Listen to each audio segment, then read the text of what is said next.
My wonderful life. Just got set on fire. Caught my wife and partner of 10 years cheating. My wife, 36F, and I, 34M, have our 7th wedding anniversary coming up in less than 2 weeks. We've been together for more than 10 years, with no history of fighting, separation, etc.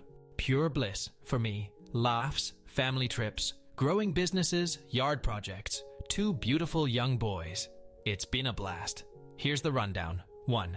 The new job boss and the first weird night. This past year, my wife interviewed at a highly respected long-term care facility and was subsequently offered a high-up position by the guy who is now her boss. Since taking the job, she's talked very highly of this guy and his focus on family, success, and of course, how he believes in her ability to succeed at the company. Fast forward a few months, and there I sit, incredibly suspicious of some recent, out-of-character actions. While this new role brings in some out-of-office activities, golf, fundraisers, etc., some of the stuff just stunk of something. I wasn't suspecting anything in particular, but over time, my intuition was screaming that something is wrong with someone or something. There was a night in early June where I found myself pacing the house in terror that something happened to my wife while out for drinks and dinner with the co-workers after a golf tournament or something. At one point, she said she would be home in an hour. That came, and then another hour, and then a third hour. Her and I share our locations on our iPhones. Why? Because we have 2 little boys and figured it can't hurt to know each other's whereabouts. And her location was stuck in the same place, side of a busy road, nowhere near where she said she was going. Her phone kept going to voicemail. I thought she may have been in an accident. Finally, on the brink of calling police, she calls me to say she is on her way home. I tell her how terrified I was, and she explained that her phone died and she was in a co-worker's car without a charger. Weird. That has never happened before. She's never, ever been out late and not checked in with me. I attributed it to the brand new job, new co-workers, and her efforts to fit into the social scene with this new role of hers. Her story did add up for the most part. The road where her last location before the dead phone's location was shared wound up being on the way to a restaurant they were supposedly at. Still, this disconnected behavior had never happened before with her. It was just so out of place. Fast forward a couple months. My wife has become obsessed with her workouts, her weight, wanting a bigger chest. Her morning routine in the bathroom has become longer and longer. Keep in mind, my wife is far more fit than your average gym goer. She has nothing to worry about. She's absolutely gorgeous. 2. Meeting him and the obscure, tucked-away parking lot. A day came in early August where she invited her boss and some co-workers over to my house for some daytime drinks after a race they all ran together. I thought to myself, I finally get to meet this amazing boss that I hear so much about. They arrived, and that's when everything hit me. This guy, while much older than me, is handsome for his age, almost 60. But somehow incredibly awkward. Not once did he look me in the eye, and when I shook his hand, it was soaked with sweat. That's when my intuition screamed again, steering my suspicions toward him.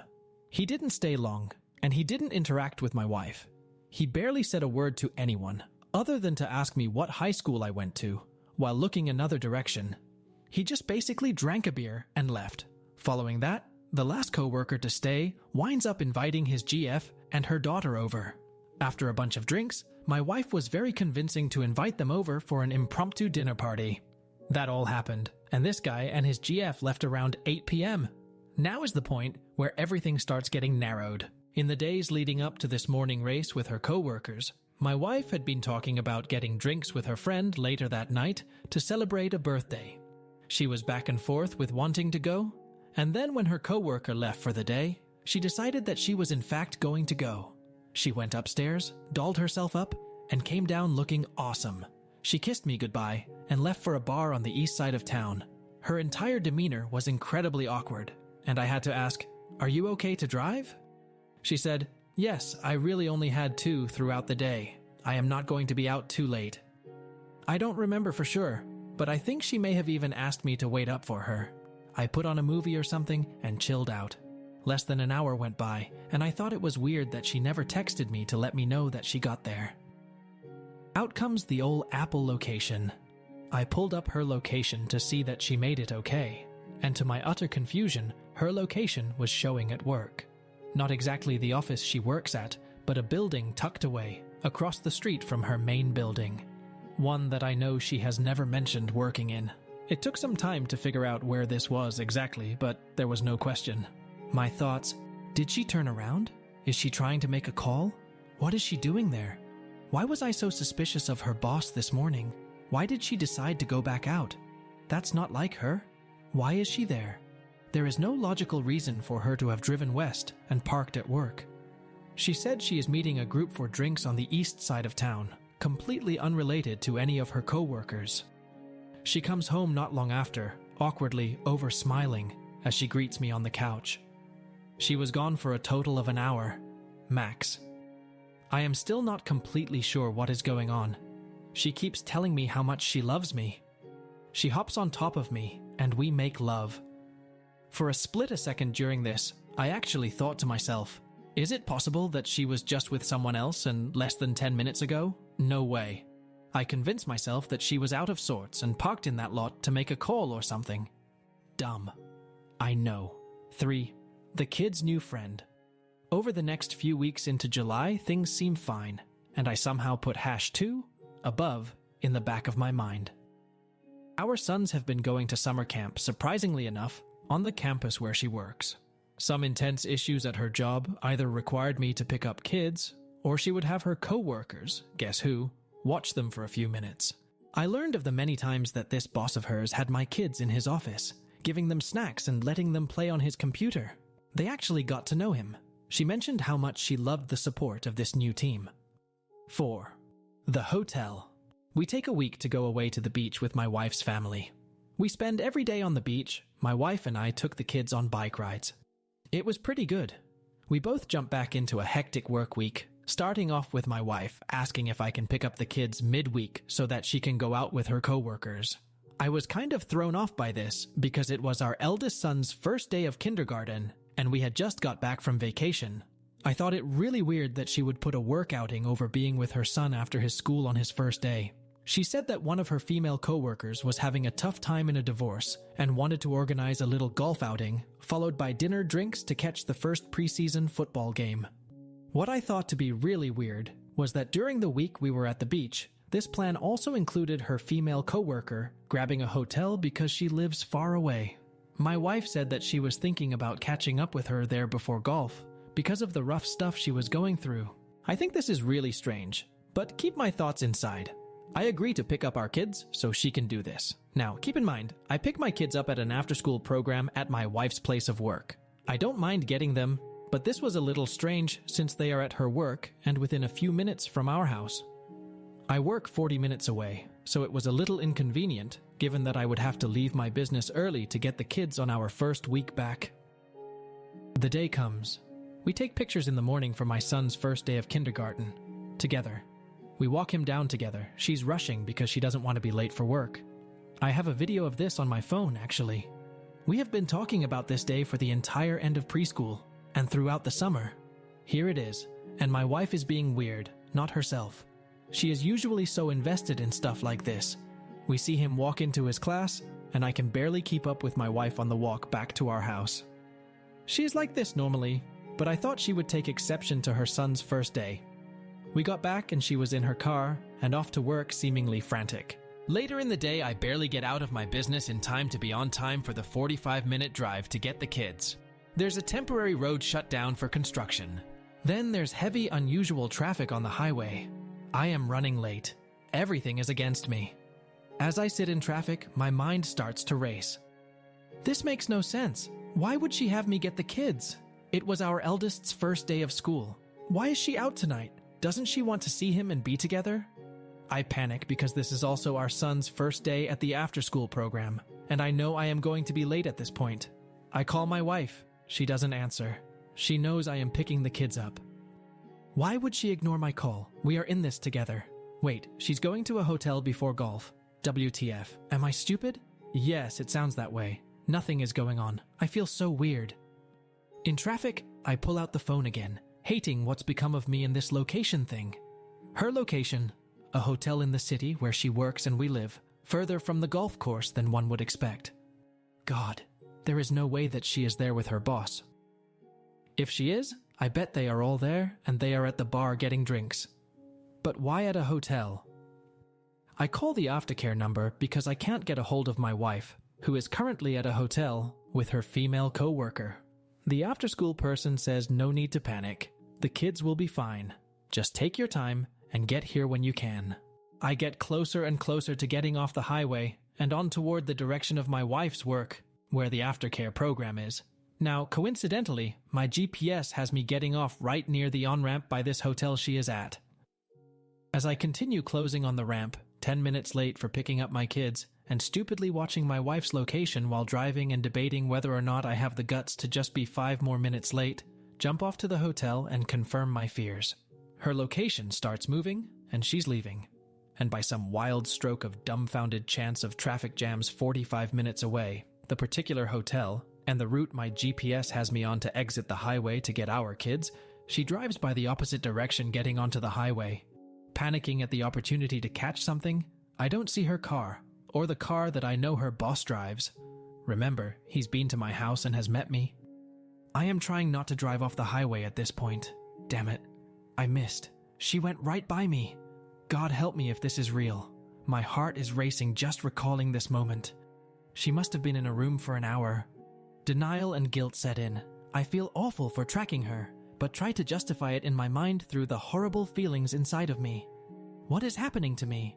I pick the kids up 10 minutes late, still frazzled as to why my wife wouldn't answer, but in absolute terror at the fact there's now a chance this could be really happening.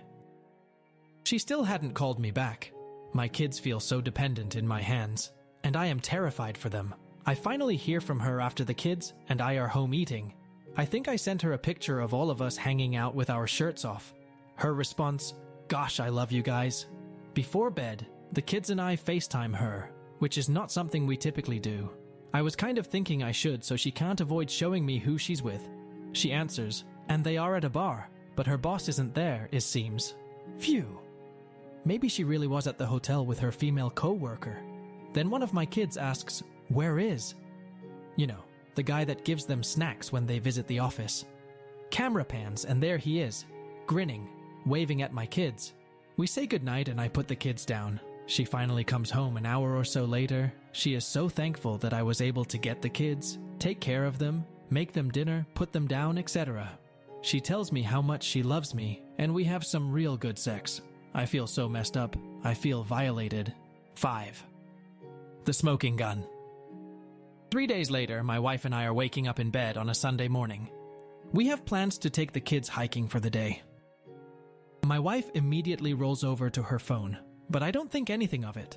She quickly gets out of the house for her routine early morning run. I walk downstairs and turn on her iPad, which just so happens to be one of the devices we share for music. Coincidentally, an update ran the night before, but I don't know if this has anything to do with what's next. As I am opening Apple Music to put some early morning tunes on, a text message notification pops up. I had not seen this on this iPad before. It was an emoji-filled message from her boss, reading something like, "Good morning, bae. It's a beautiful day for a run." I tap it without thinking. It opens up a subsequent message revealing that my wife actually texted him as soon as she woke up. I panicked and deleted the message. WTF was I thinking? Either way, I now see the smoking gun and fear, distrust, disgust, and violation set in. My wife returns from her run, and I am angry, but I don't yell. I repeat his text message to her in my own words. She is confused and definitely weirded out.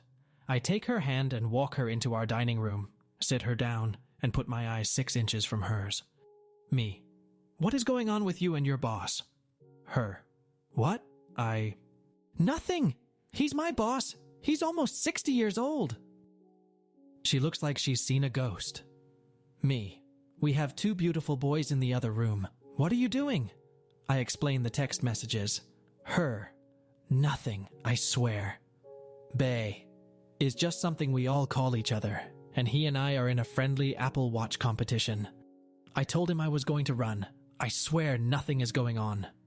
I walk away. I am thinking that I shouldn't have said anything. I should have held it together, let the text messages keep rolling in, and get my confirmation from something that won't lie to me. But I don't want to keep spying and sneaking. I am desperate for her to just come clean. I walk away. I am thinking that I shouldn't have said anything. I should have held it together, let the text messages keep rolling in, and get my confirmation from something that won't lie to me. But I don't want to keep spying and sneaking. I am desperate for her to just come clean. We awkwardly drive to our hike. She's weird the whole way, obviously. We finish a pretty long, quiet hike with the kids. They pass out on the ride back, and I bring the morning text message up to her again. I tell her that it is killing me, and the fact that someone texted her first thing on a Sunday morning tells me what's on the mind. She immediately agrees how bad it appears, obviously having thought about it the whole day. She isn't denying that. She does deny that anything is going on, however. Meanwhile, the hotel in Hash 4 is still burning a hole in the side of my skull.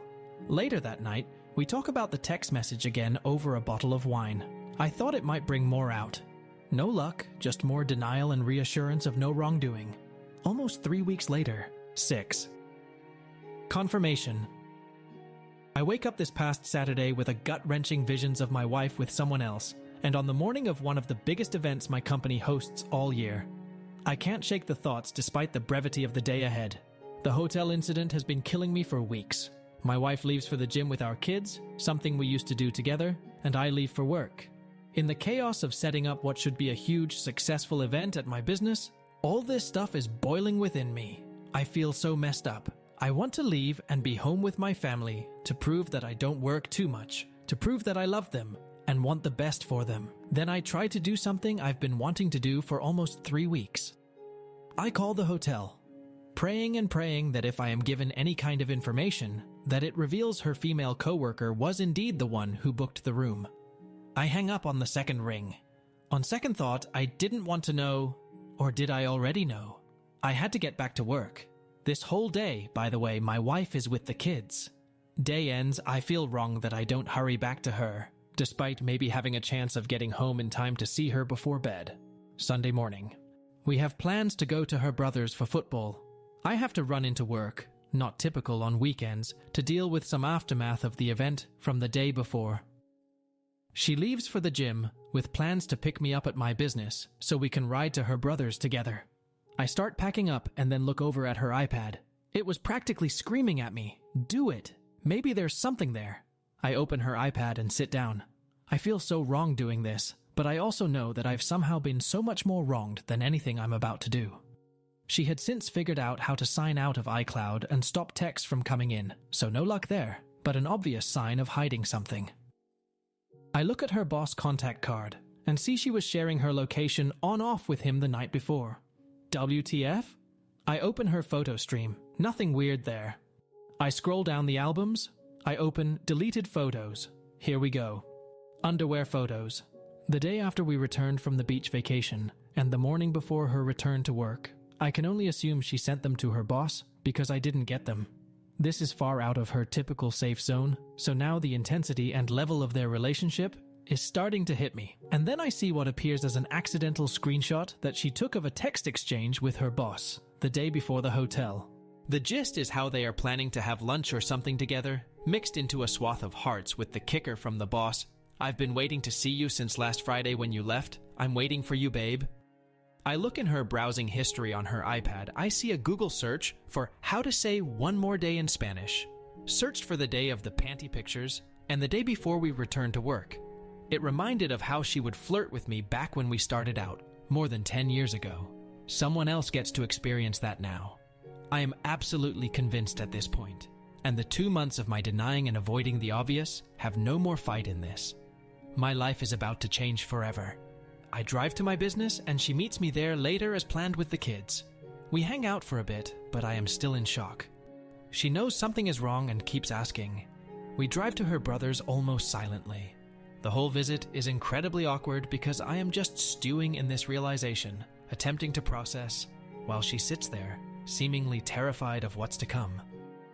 I text a partner of mine, a gentleman I am involved in business with, and who happens to be a partner at one of the area's most reputable law firms. He's known as one of the top divorce attorneys in the state. Hey, maybe he can help.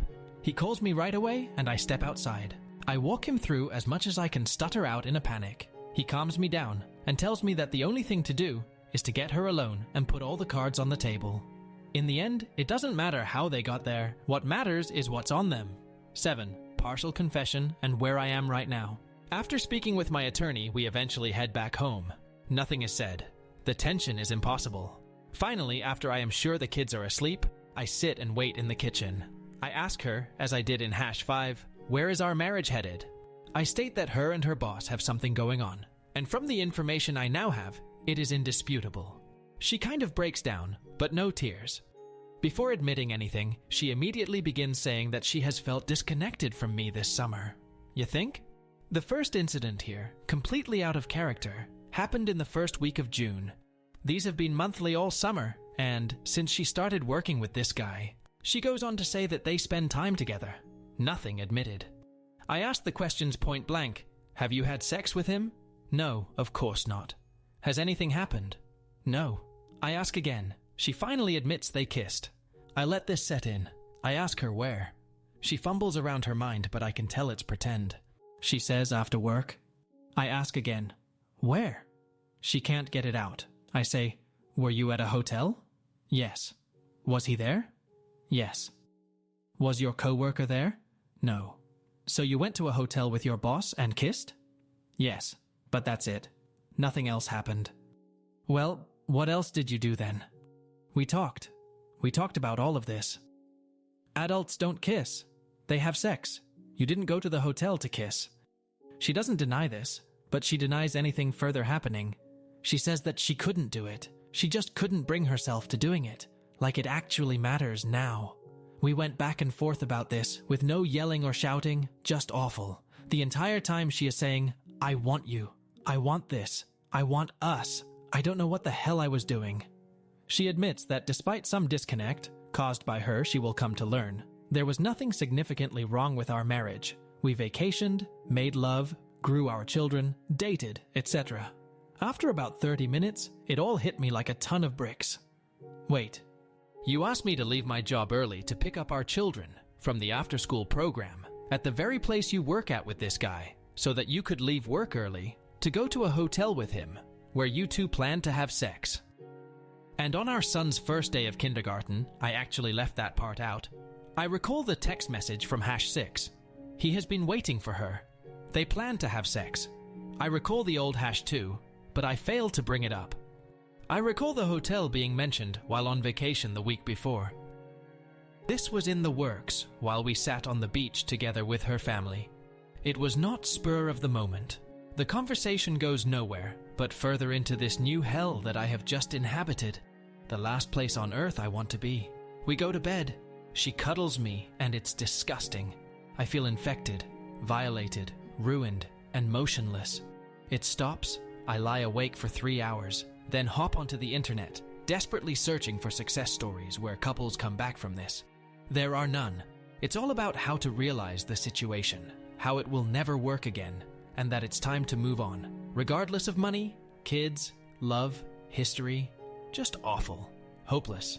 I start contemplating divorce, then realize I am 5 hours into a sleepless night, just hit by a freight train and not a clean thought in my head. She wakes and asks me what I am doing, and I don't have much to say. Then I ask her about #2 finally, which would confirm my earliest suspicions and nullify her claims that this just started.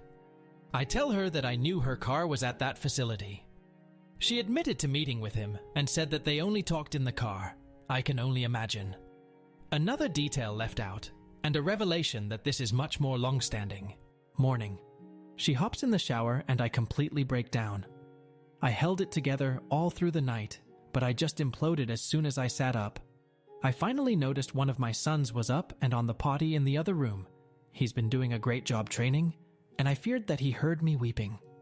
I wipe my eyes, walk into the bathroom to see if he needs help, and for the first time in my life, my knees gave out completely. I dropped to the floor and sobbed in front of him.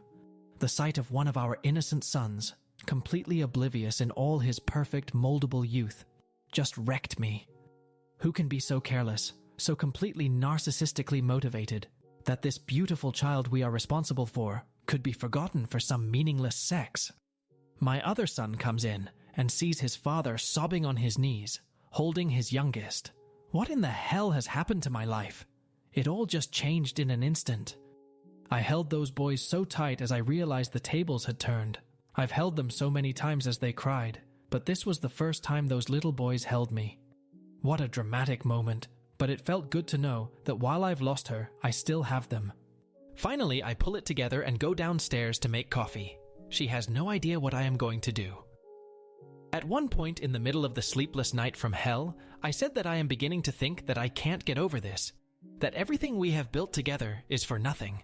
I hinted at divorce, but I have no clue what to do. We somehow ate breakfast together with our children, awkwardly, trying to come to grips with the unknown ahead of us. Afterwards, my wife and I embraced. We held each other tight and sobbed without the kids seeing. She knows how severe this is. I saw her off to work with our youngest, and I said that it would take a miracle to fix this. I have no trust whatsoever, and it is going to be incredibly difficult to grow that again. It took 10 years for us to get this far, and we just drove off a cliff. She again said she wants nothing more than our children, our marriage, and our life. She is going to have to pull me out of hell. I walk my eldest son down to his school, where he had just started kindergarten 3 weeks prior, on the day my wife planned her hotel sex trip with her boss. It took every ounce of energy I had left to not start sobbing like a fool again. I watched this beautiful little being reluctantly run off into the playground, checking to make sure I was still there every few steps. He loves me so much. I watched all the parents coming in, some together and holding hands. I can't believe what my life has become in the last 12 hours. Update. I completely failed to mention that my wife said she has been struggling with this for a while. It's only been a couple of weeks since the last known incident at the hotel, so not that long. She says that she has canceled an upcoming business trip to California with him that I have absolutely been dreading. She also said that she is withdrawing from the program that has required her to work closely with him. They will be on opposite ends of the building. None of this really means much to me. And here I stand. The thought of splitting up is more painful to me than the thought of living with this right now. I can't focus. I can't work. I can't eat.